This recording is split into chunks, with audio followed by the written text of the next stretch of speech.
President Trump has made it clear that he plans to challenge the results in battleground states, including Wisconsin. News 19's Mike Biermeister spoke with a local attorney who weighs in on whether the president has a case.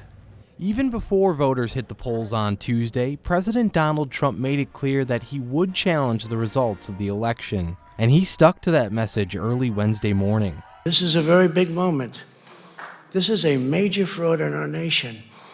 We want the law to be used in a proper manner. But does Trump have a case? Attorney Joe Veenstra of Johns Flattery and Collins said it depends on if there's evidence and also where he decides to challenge. Each state has its own election law. So if they have set standards for how to conduct their election and they're complying with that, I don't really understand, the fact that absentee ballots are being counted or mailed-in ballots are being counted still today is nothing that unusual. The Trump campaign released a statement Wednesday stating that they plan to challenge the results in Wisconsin and will request a recount.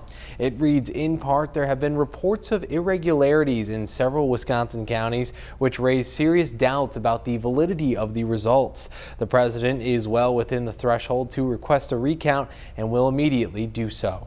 However, the Wisconsin Election Commission lead official Megan Wolf said that Wisconsin's counting and reporting of unofficial results went according to law. It's insulting to our local election officials to say that yesterday's election was anything but an incredible success that was a result of years of preparation and meticulously, carefully following the law. As long as the election officials are acting consistent with their state law, I wouldn't think there'd be an issue. Wolf added that every step of the election process is available for the public to watch. For News 19, Mike Biermeister. Now, the results are still considered unofficial in the state until municipalities and counties certify those results. La Crosse County will do so next Monday, November 9th.